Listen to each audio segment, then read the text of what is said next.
आज की वीडियो में पढ़ने वाले हैं क्लास 8 का हिस्ट्री यानी कि इतिहास।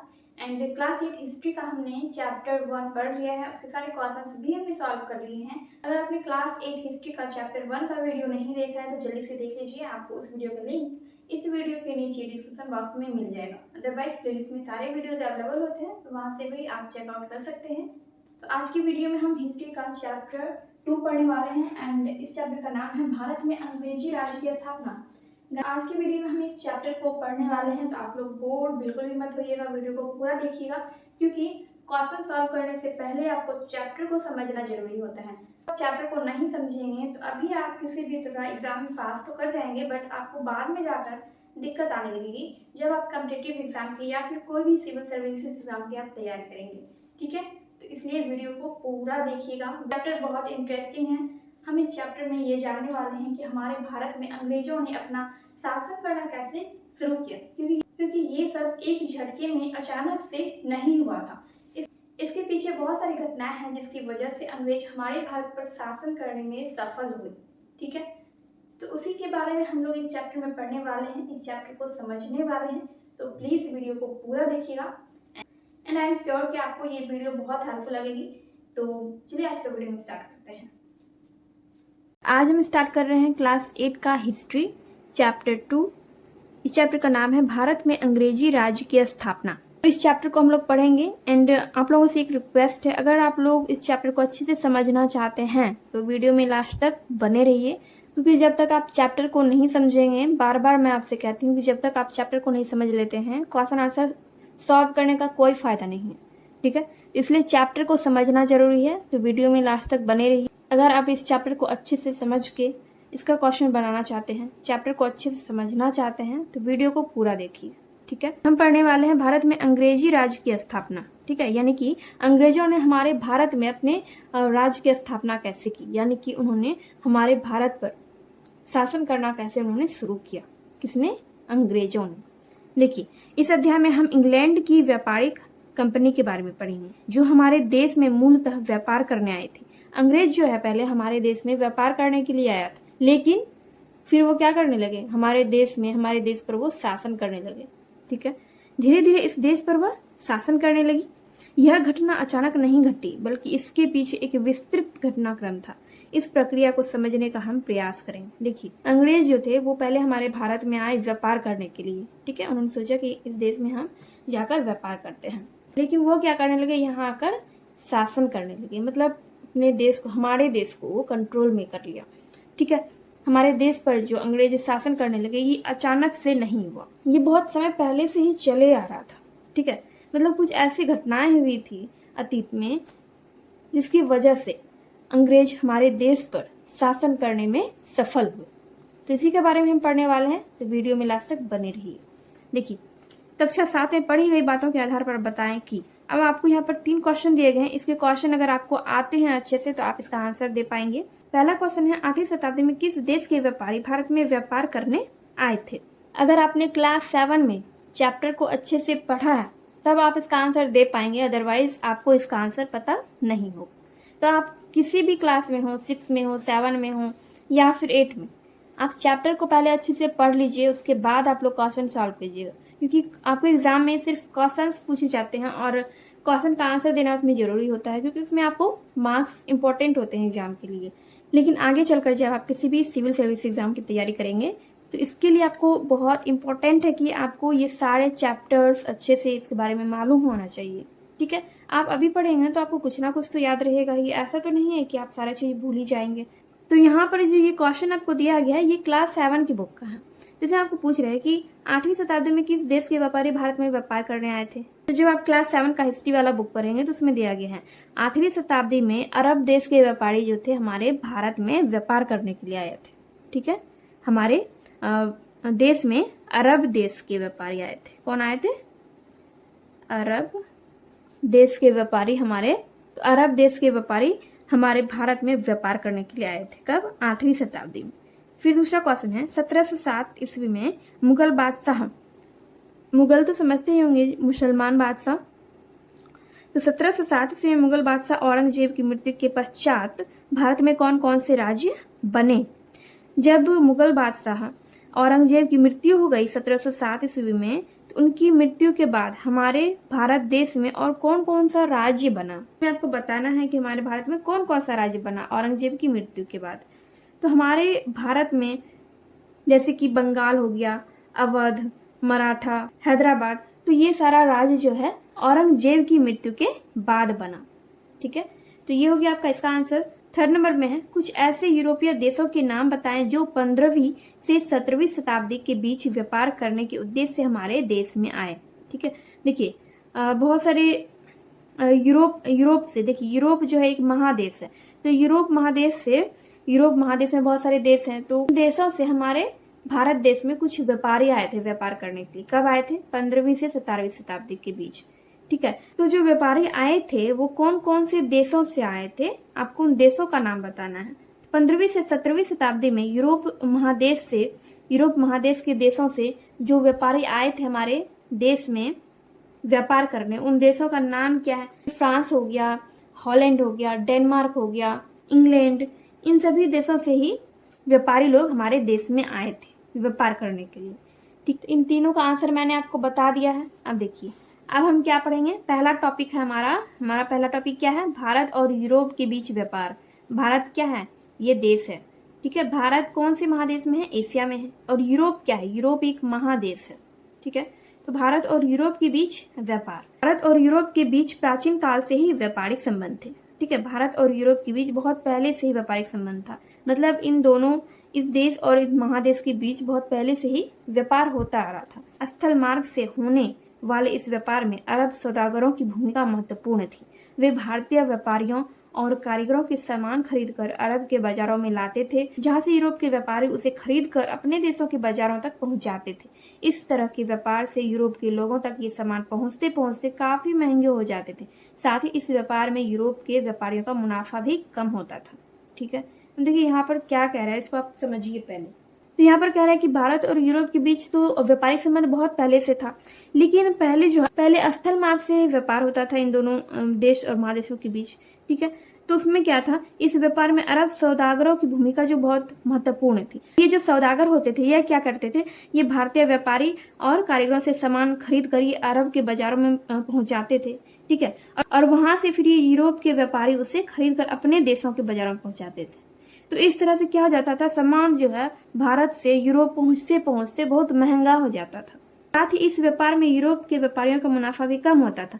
सामान जो है भारत से यूरोप पहुंचते पहुंचते बहुत महंगा हो जाता था। इससे यूरोप के व्यापारियों का मुनाफा बहुत कम होता था, मतलब उनको ज्यादा फायदा नहीं होता था, क्योंकि सामान बहुत ज्यादा महंगा हो जाता था, इसलिए व्यापारियों का मुनाफा कम हो जाता था। 15वीं शताब्दी के आसपास यूरोप के व्यापारियों ने लाल सागर से होते हुए स्थल मार्ग से भारत आना शुरू किया, लेकिन इसमें उन्हें अनेक कठिनाइयों का सामना करना पड़ता था। यूरोप के व्यापारियों को जब मुनाफा कम होने लगा तो वो क्या करने लगे, वो 15वीं शताब्दी के आसपास, यानी कि 15वीं शताब्दी से वो क्या करने लगे कि लाल सागर से होते हुए वे स्थल मार्ग से भारत आने लगे। ठीक है, लेकिन उनमें उनको बहुत सारी कठिनाइयों का सामना करना पड़ता था, मतलब उनको बहुत ज्यादा दिक्कत होता था। यूरोप से भारत से यूरोप तक माल पहुंचाने में समय काफी अधिक लगता था और रास्ते में लूट जाने का भय सदा बना रहता था। बहुत से स्थानों पर उन्हें चुंगी यानी कि कर भी देना पड़ता था। इसके अतिरिक्त अरब के व्यापारी समूह उनके लिए तमाम तरह की मुश्किलें खड़ी करते थे। इसलिए यूरोप के व्यापारियों के लिए यह आवश्यक हो गया था कि वे एशिया और भारत के लिए एक ऐसे रास्ते की खोज करें जिसमें ये सारी मुश्किलें ना हो। ठीक है, अब देखिए, जैसे यूरोप के व्यापारी भारत तो आते थे, लेकिन उनको बहुत सारी मुश्किलों का सामना करना पड़ता था रास्ते में।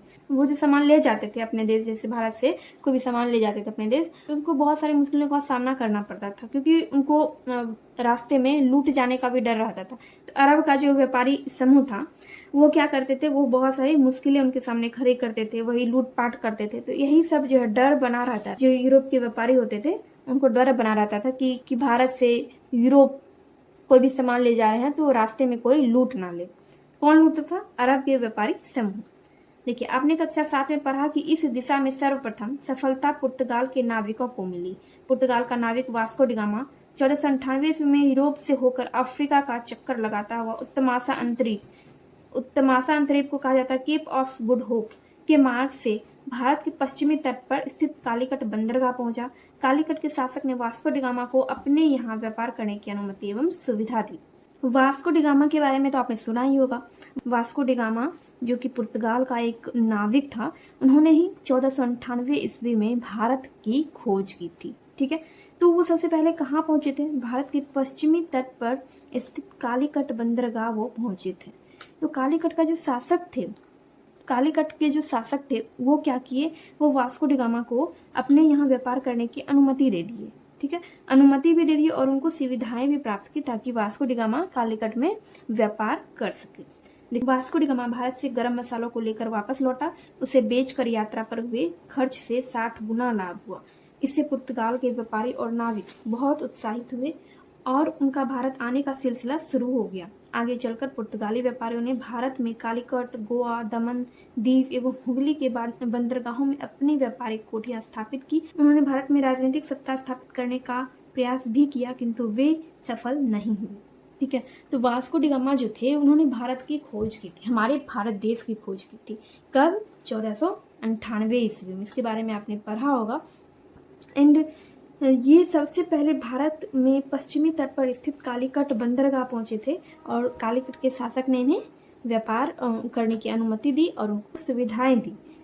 ठीक है, तो वास्को डी गामा जो थे वो गरम मसालों को लेकर, भारत का जो भी गरम मसाला था वो उनको लेकर वापस लौटे और उसको बेचकर जितना उनको वहाँ से पुर्तगाल से भारत आने में जितना उनको खर्च हुआ था रास्ते में, उससे 60 गुना लाभ उनको हुआ। कैसे हुआ लाभ? गरम मसालों को बेचकर।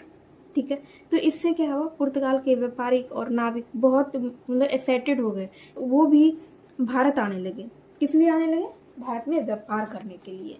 आगे चलकर पुर्तगाली व्यापारियों ने भारत में कालीकट, गोवा, दमन, दीव, हुगली, इन सब बंदरगाहों पर क्या किया, अपना व्यापारिक कोठी स्थापित किया। और वो क्या करने लगे, वो कोशिश में थे कि वो भी अपना राजनीतिक सत्ता भारत में स्थापित करे, लेकिन वो सफल नहीं हुए। ठीक है, भारत में पुर्तगाली व्यापारियों की सफलता ने यूरोप के दूसरे देशों के व्यापारियों को भी उत्साहित किया और वो भी उसी रास्ते से भारत आने लगे। इस तरह यूरोप के कई देशों में भारत तथा एशिया के अन्य भागों से व्यापार करने के लिए व्यापारिक कंपनियां स्थापित की गई। इन्हें पुर्तगाल के अलावा हॉलैंड, इंग्लैंड, फ्रांस तथा डेनमार्क की कंपनियां प्रमुख थी। तो जब सबने देखा और सब देशों के लोग जो है देख रहे थे कि ये पुर्तगाल के जो व्यापारी हैं वो भारत जाते हैं व्यापार करने के लिए, तो दूसरे देशों के व्यापारी भी क्या करने लगे, वो भी उसी रास्ते से, जिस रास्ते से पुर्तगाली भारत आते थे, उसी रास्ते से दूसरे देशों के व्यापारी भी भारत आने लगे। तो इस तरह से यूरोप के बहुत से देशों में भारत और एशिया के भी दूसरे भागों में व्यापार करने के लिए व्यापारिक कंपनियां स्थापित हुई। तो इसमें पुर्तगाल के अलावा देखिए भारत और एशिया, भारत क्या देश है, एशिया क्या महादेश है। तो एशिया महादेश में है तो भारत है। ठीक है, एशिया महादेश में ही भारत देश है। तो वहां पर क्या हुआ कि तो हमारे देश और हमारे महादेशों में, यानी कि एशिया महादेश के दूसरे सब देशों में भी व्यापारिक कंपनियां स्थापित हुई। और ये कंपनियां कौन स्थापित कर रहा था? पुर्तगाल, हॉलैंड, इंग्लैंड, फ्रांस, डेनमार्क। तो हॉलैंड, इंग्लैंड, फ्रांस, डेनमार्क जो ये कहाँ पे है? ये यूरोप में है। ठीक है, तो पुर्तगाल के अलावा हॉलैंड, इंग्लैंड, फ्रांस, डेनमार्क ये सब भी वहाँ पर व्यापारिक कंपनियां स्थापित करने लगी। कहाँ पे? हमारे एशिया महादेश में, हमारे भारत देश में। ठीक है, इसके बाद इन्हीं कंपनियों में से एक कंपनी ने आगे चलकर हमारे देश की बागडोर अपने हाथों में ले ली और इतना ही नहीं, इसने हमारे देश पर करीब 200 वर्ष तक शासन किया। ठीक है, तो यूरोप महादेश का जो हॉलैंड, इंग्लैंड, फ्रांस, डेनमार्क ये सब जो देश था, इन्हीं देशों से लोग व्यापार करने के लिए हमारे भारत आते थे और हमारे भारत में आकर इन्होंने अपनी कंपनियां भी स्थापित की। तो इन्हीं देशों में से हॉलैंड, इंग्लैंड, फ्रांस, डेनमार्क, तो इनमें से जो इंग्लैंड जो देश था, इन्हीं देश के जो व्यापारी लोग थे, जो सब लोग आए थे वहां से इंग्लैंड के, उन्होंने क्या किया, हमारे देश पर इन्होंने, हमारे देश की बागडोर इन्होंने अपने हाथ में ले ली, हमारे देश को अपने कब्जे में कर लिया और इन्होंने हमारे देश पर 200 वर्ष तक शासन किया। ठीक है, तो इनकी एक सोची समझी रणनीति थी और हमारे देश की भी बहुत सारी कमजोरी, हमारे देश के जो शासक थे वो कमजोर थे, अयोग्य थे, तभी तो ये हमारे देश पर शासन करने में, हमारे देश पर सत्ता स्थापित करने में ये सफल हो पाए। ठीक है, तो यहाँ तक जो हमने पढ़ा, यहाँ तक हमने पढ़ा भारत और यूरोप के बीच जो व्यापार हो रहा था उसके बारे में हमने पढ़ा है। ठीक है, तो इसके आगे है ईस्ट इंडिया कंपनी की स्थापना। अब यही जो इंग्लैंड के बारे में मैंने आपको बताया कि इंग्लैंड देश के जो व्यापारी लोग थे, जो भी लोग आए थे हमारे देश, उन्होंने हमारे देश पे सत्ता स्थापित किया, हमारे देश पर 200 साल तक शासन किया। तो इन्हीं के बारे में हम आगे पढ़ेंगे, ईस्ट इंडिया कंपनी की स्थापना कैसे हुई, कैसे इन्होंने यहाँ पर अपना मतलब शासन जमाया, तो उसी के बारे में हम आगे पढ़ेंगे। हम पढ़ने वाले हैं ईस्ट इंडिया कंपनी की स्थापना, यानी कि हमारे देश में अंग्रेजों ने अपनी कंपनी की स्थापना कैसे की? तो अंग्रेज़ों की जो कंपनी थी उसी को ईस्ट इंडिया कंपनी कहा जाता था। और देखिए, अंग्रेज़ जो थे वो हमारे देश में व्यापार करने के लिए आए थे, लेकिन वो क्या करने लगे, वो हमारे देश में राज करने लगे, ठीक है? हमारे देश की राजनीतिक सत्ता, प्रशासनिक सत्ता को उन्होंने अपने हाथों में ले लिया, यानी कि हमारे देश को पूरी तरह से उन्होंने कब्जे में कर लिया। हमारे देश के लोगों पे वो अपना अधिकार जमाने लगे, अपना मनमानी करने लगे। तो ईस्ट इंडिया कंपनी की स्थापना कैसे हुई, इसके बारे में हम लोग पढ़ने वाले हैं। देखिए, 31 दिसंबर 1600 को इंग्लैंड के कुछ व्यापारियों ने लंदन में ईस्ट इंडिया कंपनी की स्थापना की थी। इंग्लैंड की महारानी एलिजाबेथ प्रथम ने इस कंपनी को 15 वर्षों के लिए पूर्व के देशों के साथ व्यापार करने का एक अधिकार दिया। इसका मतलब था कि इंग्लैंड की केवल इसी कंपनी को भारत से व्यापार करने का अधिकार था। इंग्लैंड का कोई अन्य व्यक्ति या व्यापारी समूह भारत के साथ व्यापार नहीं कर सकता था। इस तरह यह कंपनी भारत से चीज़ें खरीद कर यूरोप में ज़्यादा कीमत पर बेच सकती थी, ठीक है? तो जो इंग्लैंड की महारानी थी एलिजाबेथ प्रथम, इन्होंने ही अपने इस कंपनी को उन्होंने पूर्व के देशों के साथ व्यापार करने का अधिकार दिया था। यानी कि इंग्लैंड में बहुत सारा कंपनी था, लेकिन सिर्फ ईस्ट इंडिया कंपनी को ही ये अधिकार मिला था कि वो पूर्व के देशों के साथ व्यापार कर सके। तो इसलिए ये कंपनी जो है हमारे देश भारत के साथ व्यापार करने लगी और भारत से चीज़ें खरीद कर ये यूरोप में ज़्यादा दाम पर बेचते थे, जिससे इनको ज़्यादा मुनाफा होता था। लेकिन ज़रा सोचिए, क्या ईस्ट इंडिया कंपनी को चुनौती देने वाली अन्य दूसरी यूरोपीय कंपनियां नहीं थी? पुर्तगाल तो पहले से ही भारत के साथ व्यापार कर लाभान्वित हो रहा था। इसके साथ ही हॉलैंड, फ्रांस एवं डेनमार्क जैसे देशों की व्यापारिक कंपनियों के हित भी इंग्लैंड की ईस्ट इंडिया कंपनी से टकराने लगे। सारी कंपनियां एक जैसी चीज़ें जैसे बारीक सूती कपड़े, रेशम, मलमल, नील, सोडा आदि खरीदती थी। यूरोप में सूती कपड़ों का उत्पादन बिल्कुल ही नहीं होता था। वहाँ सूती कपड़ों का उपयोग गर्मियों में किया जाता था तथा उन्हीं वस्त्रों के अंदर अस्तर के रूप में जाड़ों में भी किया जाता था। इससे ऊनी कपड़े पहनने में ज़्यादा मुलायम और आरामदेह हो जाते थे। पूरे यूरोप में भारत के मसालों का बहुत ज़्यादा मांग थी। ठंडा प्रदेश होने के कारण यूरोप के लोगों के भोजन में मांस का उपयोग काफ़ी होता था, जिससे स्वादिष्ट बनाने के लिए मांस को लंबे समय तक उपयोग में लाए जाने योग्य बनाए रखने के लिए इन मसालों का उपयोग किया जाता था। और जाड़े के मौसम की भयानक सर्दी में केवल इन्हीं साधनों का प्रयोग कर यूरोप के लोग मांस खा सकते थे। इसी तरह नील का इस्तेमाल कपड़ा रखने के लिए होता था, सोडा बारूद बनाने के काम आता था। यूरोप में इन सभी चीज़ों का अभाव था। इसके विपरीत यूरोप में उत्पादित बहुत कम ही चीज़ें भारत के लोगों के काम में आती थी। इसलिए यूरोप की कंपनियां मुख्य रूप से सोना और चांदी देकर भारत से सामान खरीदती थी। अधिक से अधिक सामान खरीदने तथा उससे अधिक से अधिक मुनाफा कमाने के लिए इन सभी कंपनियों में होड़ लगी रहती थी। इसका सबसे ज़्यादा फायदा भारत के कारीगरों व छोटे व्यापारियों को होता था। उनका सामान तैयार होने से पहले ही बिक जाया करता था, और वह भी काफ़ी अच्छे दामों पर, ठीक है? पहले इसको हम समझते हैं इसमें क्या क्या दिया गया। पैराग्राफ को हमने पूरा पढ़ा, अब इसको हम समझते हैं कि इसमें क्या क्या रहा है। देखिए, ईस्ट इंडिया कंपनी जो था वो भारत के साथ व्यापार कर रही थी और अच्छा मुनाफा भी कमा रही थी, ठीक है? लेकिन इसमें हमने पहले पढ़ा है इसी चैप्टर में कि पुर्तगाल जो है, देखिए वास्को डी गामा जो थे वो पुर्तगाल के ही थे, तो उन्होंने पहले से ही भारत के साथ व्यापार करना शुरू कर दिया था। पुर्तगाल कहाँ पे है? ये भी यूरोप में ही है। तो वास्को डी गामा जो थे वो पुर्तगाली थे, तो वो यूरोप के ही थे, तो पहले से ही भारत के साथ व्यापार कर रहे थे। लेकिन यूरोप का जो और भी देश था, जैसे हॉलैंड, फ्रांस, डेनमार्क, ये सब देश जो है ये इंग्लैंड की ईस्ट इंडिया कंपनी से ये क्या करने लगे, मतलब इन सब में एक तरह से प्रतियोगिता होने लगी कि कौन सबसे ज़्यादा लाभ कमाएगा, ठीक है? और सारी कंपनियां जो थी वो सब एक ही जैसा चीज़ें खरीदती थी। सब कंपनियां एक जैसा ही चीज़ सब खरीदती थी, जैसे कि सूती कपड़ा, रेशम, मलमल, नील, सोडा आदि, ठीक है? लेकिन यूरोप में जो है सूती कपड़ों का उत्पादन बिल्कुल भी नहीं होता था, थोड़ा सा भी नहीं होता था। और यूरोप जो है ठंडा प्रदेश है, तो यूरोप में सूती कपड़ों का जो उपयोग था वो गर्मियों में किया जाता था, और ऊनी वस्त्र ये जो है जाड़ों में प्रयोग किया जाता था। जैसे तो ऊनी वस्त्र जो था उसके अंदर में अस्तर दे के उसको जाड़ों में उसको लोग पहनते थे। तो इससे जो है ऊनी वस्त्र क्या होता था, पहनने में बहुत मुलायम और आरामदेह लगता था। जैसे कि ऊनी वस्त्र कोई भी होता है, जैसे ऊनी वस्त्र क्या होता है, मोटा होता है, तो उसमें ये लोग क्या करते थे, अंदर में अस्तर देकर पहनते थे, तो इससे पहनने में मुलायम लगता था, आरामदेह लगता था। और पूरे यूरोप में भारत के मसालों की बहुत ज़्यादा मांग थी, क्योंकि देखिए ठंडा प्रदेश होने के कारण यूरोप के लोग मांस का ज़्यादा उपयोग करते थे। यूरोप के जो लोग थे वो बहुत ज़्यादा मांस खाते थे, और मांस को स्वादिष्ट बनाने के लिए उसमें मसालों का प्रयोग किया जाता है। और मसालों का प्रयोग करने से ये भी होता है कि मतलब जो मांस वगैरह होता है उसको ज़्यादा लंबे समय तक सुरक्षित रख सकते हैं। इसलिए भारत के मसालों की मांग यूरोपीय लोगों के लिए बहुत ज़्यादा थी, ठीक है? तो भारत में जितने भी गर्म मसाले वगैरह होते थे उसकी मांग बहुत ज़्यादा यूरोप में की जाती थी। तो यूरोप के जो लोग थे वो यहाँ से मसालों का व्यापार करते थे। यहाँ भारत के लोगों को, छोटे व्यापारियों को काफ़ी फायदा होता था। और इसके मतलब इसका उल्टा क्या था, यूरोप में जो है, यूरोप से ऐसा बहुत कम चीज़ आता था जिससे कि भारत के लोग उसका उपयोग कर सके, ठीक है। मतलब वहाँ पे ऐसा कोई भी चीज़ नहीं उपजता था जिससे कि भारत के लोग उसका ज़्यादा से ज़्यादा उपयोग कर सके। भारत से ही ज़्यादातर मसाला जो है यूरोप में जाता था, जिसका यूरोप के लोग बहुत इस्तेमाल करते। जाड़े के मौसम में उनको ये सारे बहुत काम आते थे, क्योंकि यूरोप में मांस मछली लोग ज़्यादा खाते थे, ठीक है। तो यूरोप की जो कंपनी थी वो सोना और चांदी देकर भारत से सामान खरीदा करती थी। इससे क्या होता था, भारत का जो छोटा कारीगर और व्यापारी लोग थे उनको बहुत अच्छा लाभ होता था। मगर इस होड़ में एक दूसरा पक्ष भी था। जो कंपनी ज़्यादा वस्तुएं लेकर यूरोप के बाजार में जाती थी उसे ज़्यादा मुनाफा होता था। साथ ही अगर एक ही तरह की वस्तुएं एक से ज़्यादा कंपनी बेचती थी तो उस वस्तु की कीमत बाजार में कम हो जाती थी, ठीक। जाहिर सी बात है, अगर एक ही वस्तुएं ढेर सारा वस्तु हो जाएगा, ठीक है। जैसे कि मान लीजिए कि कोई भी चीज़ है, जैसे कि सूती कपड़ा ही है या फिर कोई भी तरह का कपड़ा, अगर एक ही जैसा कपड़ा, एक ही कैटेगरी का कपड़ा वो बहुत सारा हो जाएगा बाजार में, तो उसका दाम क्या होगा, उसका दाम गिर जाएगा, कम हो जाएगा, ठीक है। अगर सामान कम रहता है तब दाम ज़्यादा होता है, अगर सामान ज़्यादा रहेगा तो दाम कम हो जाएगा। तो वही होता था। अगर यूरोप के जो अलग-अलग कंपनी था, यूरोप का जो अलग-अलग कंपनी था, वो लोग क्या करते थे कभी-कभी कि एक ही जैसा सामान जो है भारत से खरीद कर ले जाते थे। तो क्या हो जाता था, यूरोप के बाज़ार में एक ही जैसा सामान बहुत सारा हो जाता था और इससे क्या होता था, उस सामान का दाम जो है बहुत कम हो जाता था और जिससे कि यूरोपीय व्यापारियों को मुनाफ़ा कम होता था।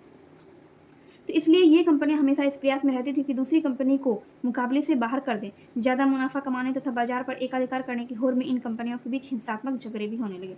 देखिए, इसी चक्कर में क्या होने लगा, एक दूसरे कंपनी जो है मतलब एक दूसरे से लड़ाई करने लगे और मतलब हिंसा वगैरह भी शुरू हो गया। किस लिए, मुनाफा कमाने के लिए।